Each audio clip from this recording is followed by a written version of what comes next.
You're sitting at your kitchen table at 11 p.m. on a Wednesday, laptop open, and you're doing something you've been putting off for 3 months, calculating your actual net worth, not the vague mental estimate you carry around that makes you feel okay, the real number. Assets minus debts, what you actually own minus what you actually owe. So you added up the savings account, the 401k, the car, whatever it's worth now, the student loans, the credit card balance you've been almost paying off since 2021, and you get a number, and the number is either better than you expected, which makes you feel briefly amazing, or it's worse than you expected, which makes you close the laptop and go eat something.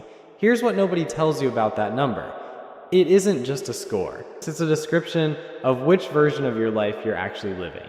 Whether a $900 car repair is a Tuesday or a crisis, whether a better job offer in another city is exciting, or something you literally can't afford to consider. Spoiler alert, every level feels completely different from the inside, and today we're going through all of them. My name is Nick, and I spend way too much time thinking about why two people can make the exact same income and end up in completely different financial realities 10 years later. If you've ever stared at your bank account balance and thought, I make decent money, so why does this number look like this? Subscribe and hit that like button, because that question is exactly what this video answers. Before we get into it, not a financial advisor, this isn't financial advice, and I'm not here to make you feel bad about wherever you're currently sitting.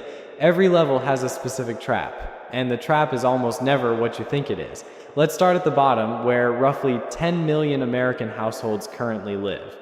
Level 1, negative net worth. The system charges you extra for being broke. You're 23 years old, you graduated 14 months ago, you have a job, $38,000 a year, which felt like real money until you watched your first paycheck get cut roughly in half by federal tax, state tax, FICA, and a health insurance premium that costs more than your phone bill. You have $41,000 in student loans, $2,200 on a credit card you opened for emergencies, which it turns out is just a polite word for every month, and $314 in your checking account. Your net worth is approximately negative $43,000. Welcome to level 1. You'd think being broke would be bad enough on its own, but the financial system looked at that situation and said, you know what would make this more interesting? Charging you extra for it. Your overdraft fee is $26.77. The average transaction that triggers it, $24. So you bought something for $24 you didn't quite have, and the bank charged you $27 for the privilege of witnessing that. JP Morgan Chase collected over $1 billion in overdraft fees in 2024. Not from wealthy people, from people who didn't have $24. And if things get desperate enough that you turn to a payday loan, the average APR is nearly 400%. The pitch is borrow $300, pay it back in 2 weeks. The reality is the average borrower carries that debt for 200 days, not 2 weeks. Yeah, 200 days. There are more payday loan storefronts in America than McDonald's and Starbucks combined. The entire business model is built on the assumption that you won't be able to pay it back on time. That's not a financial product, that's a subscription service you never meant to sign up for. The exit from level 1 isn't motivation, it's stopping the bleeding before compound interest outruns any realistic savings rate. Level 2, $0 to $10,000, technically positive, still one bad week away. You're 26. You paid off the credit card. The student loans are still enormous, but you're current. You have $2,800 in a savings account. And it took 18 months to get there, which felt like an embarrassingly long time until you realized most people don't have it at all. 37% of American adults cannot cover a $400 emergency without borrowing money or selling something, not $4,000, $400, one car repair, one urgent care copay, one water heater that decides Thursday night is a great time to stop working. The trap here is the exhale. You escape the negative, you have a small cushion, you deserve to treat yourself, right?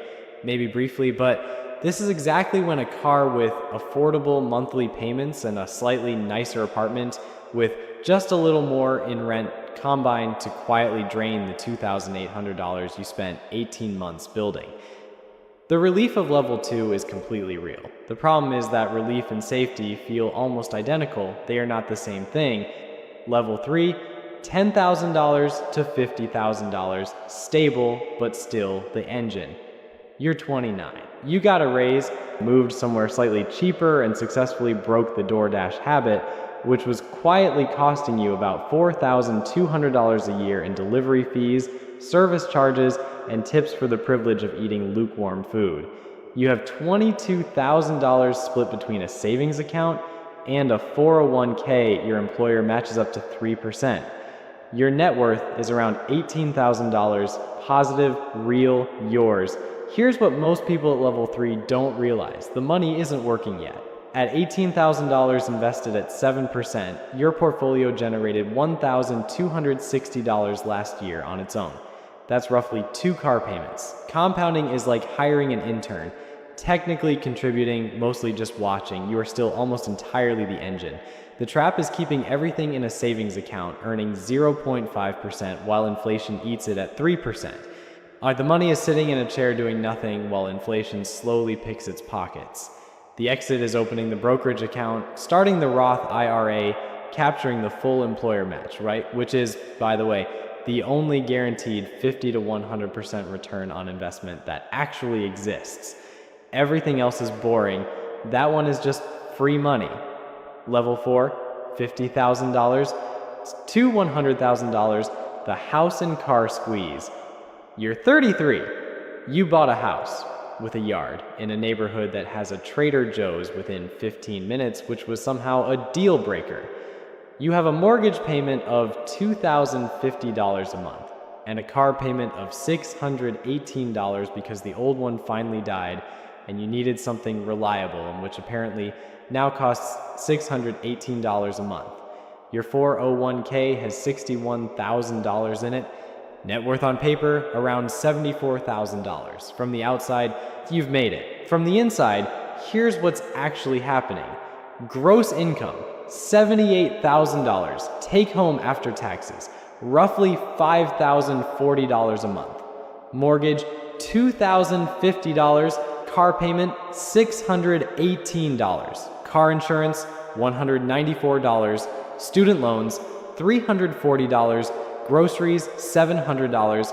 Utilities, $280. Health insurance premium, $220. Gas, $160. You are now at $478 remaining for the month.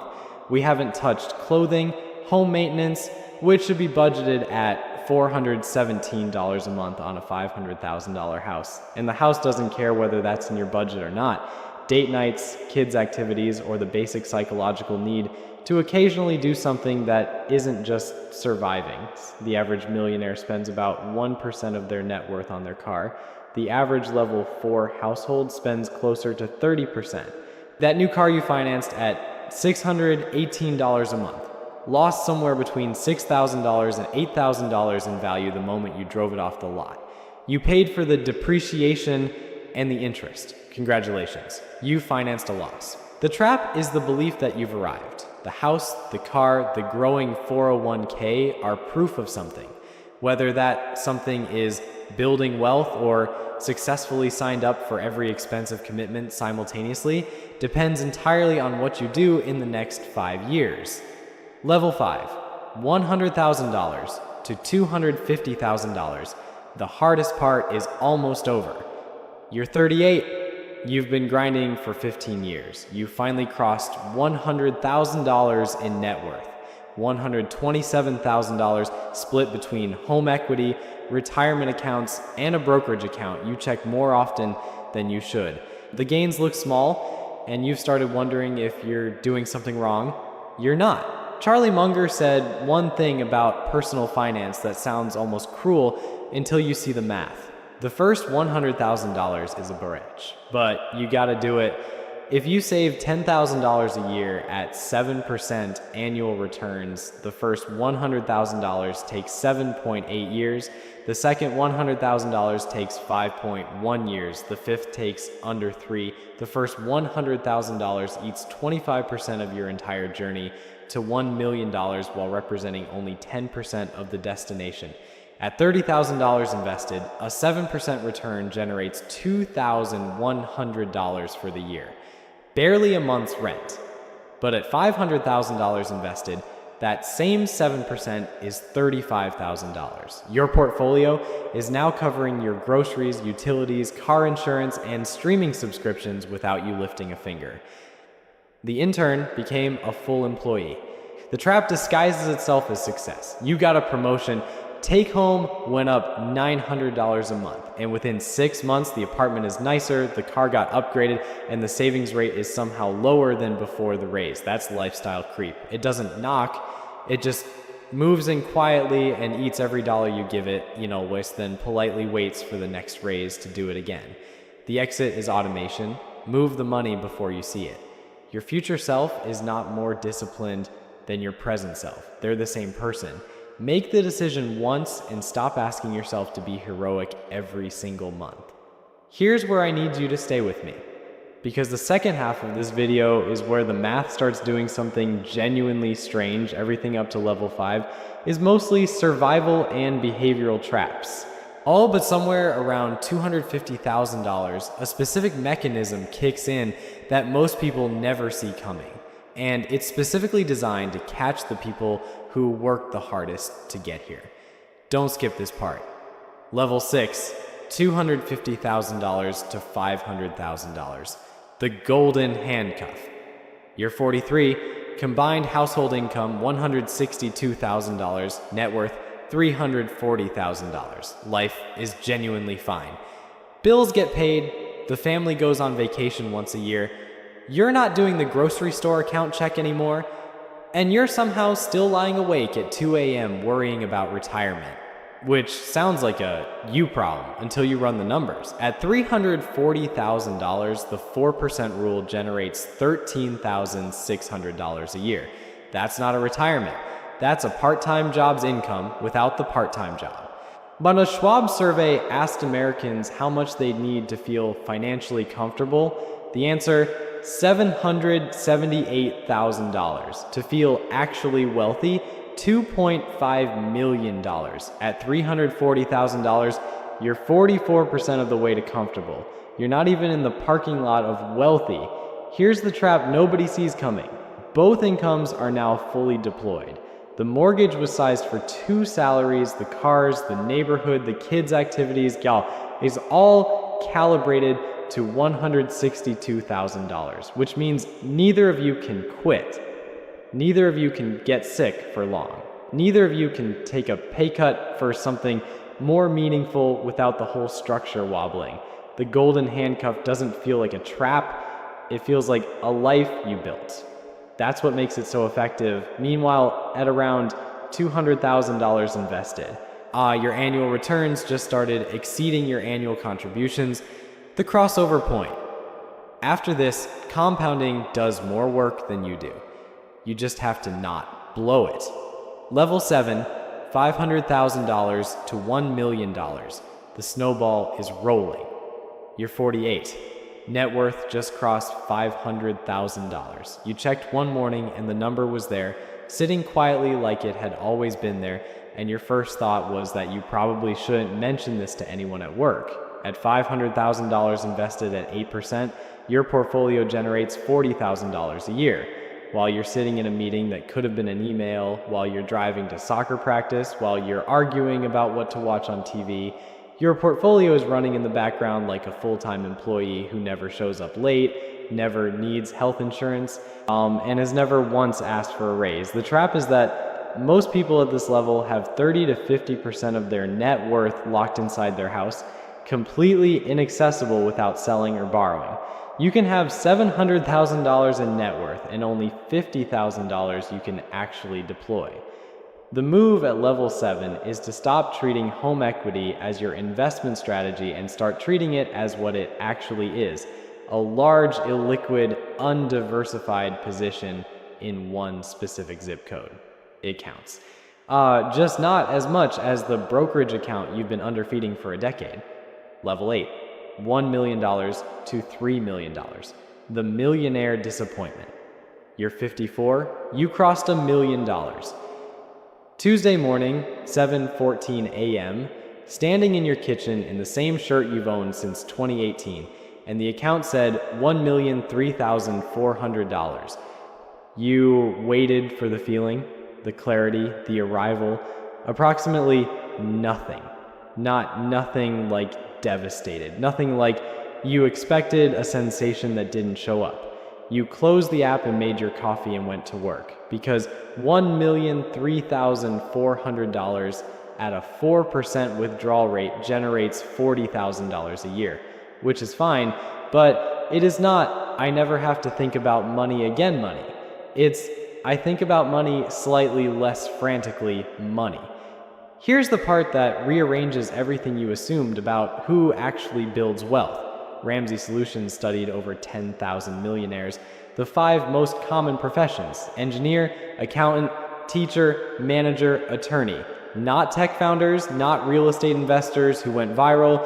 Teachers, 79% received 0 inheritance, 1/3 never made 6 figures in any single year. What they did, almost universally, was invest consistently for a long time in extremely boring places and never touch it. What cars do they drive? 61% drive Hondas, Toyotas, or Fords. The median amount paid for their most recent vehicle, $31,367, a used Camry, essentially. Meanwhile, 86% of people driving luxury vehicles in America are not millionaires, they just look like them.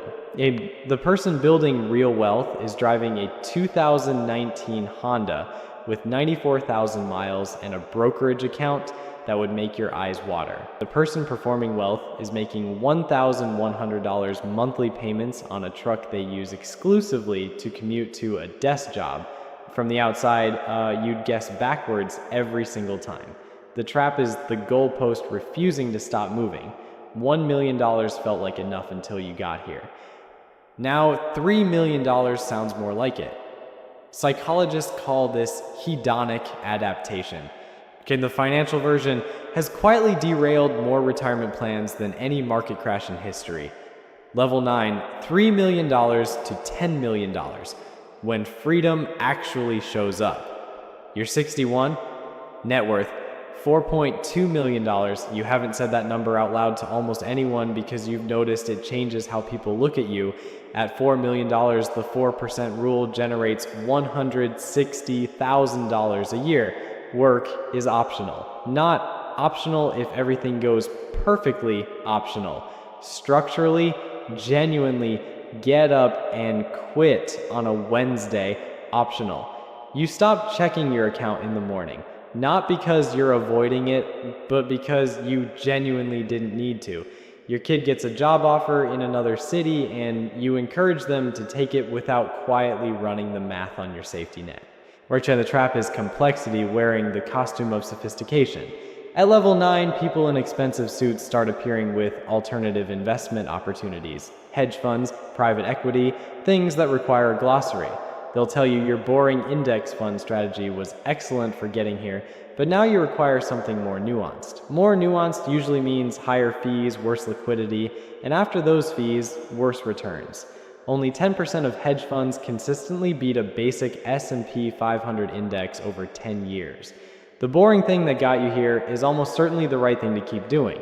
Don't let someone charge you $2 and $20 to find that out the expensive way. Level 10, $10 million and above. Different country entirely. You're 67, net worth $14 million.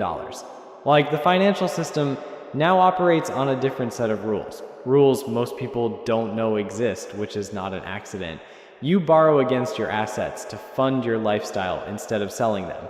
You pay no capital gains tax. The assets keep compounding. When you die, your heirs receive them at a stepped-up cost basis. It's called buy, borrow, Die, which sounds like the tagline for a very niche action movie, but is actually just standard estate planning at this level.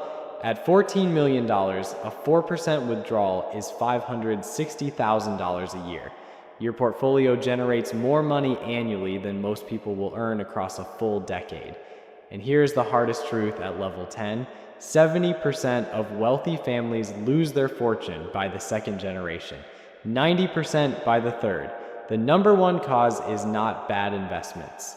Like its family communication breakdown, kids handed a number without the philosophy behind it, heirs who received wealth without understanding how it was built. You spent 4 decades building something real. The question at level 10 isn't whether you can protect the money, it's whether you can transfer the mindset. Most people find out too late that those are two completely different problems, and only one of them has a financial solution. The gap between the person who sits at 67 with $4 million in index funds, driving a paid-off car, sleeping fine, and the person who sits at 67 still working a job they've hated for 15 years to cover the mortgage on a house they bought to impress people they've mostly lost touch with, that gap didn't open at 67. It opened in 100 small moments across 4 decades. Like the car payment signed at 29, the lifestyle upgrade at 38 after the raise, the savings rate that quietly shrank every time income went up, because spending has a way of filling every container you give it. There is no trophy for looking like you're at a higher level than you are. There is no prize for performing wealth while building debt. The only scoreboard that actually matters is the one nobody can see. That number, like assets minus liabilities, is your real number, and now you know exactly which level it puts you at. Knowing your level is step 1. Knowing what to actually do next, how to reset the financial system that's keeping you stuck, which traps to sidestep at your specific stage, how to start building and investing without overcomplicating it. Like what a real long-term wealth plan looks like for someone in your situation, that's a different conversation. And it's one that's hard to have alone with a YouTube video, so we built a place for it. It's our community on School, a space for people who are serious about actually moving to the next level, not just watching videos about it. If you've been staring at your number and wondering what the next move looks like for you specifically, that's exactly what it's there for. Link is in the bio, come find your level.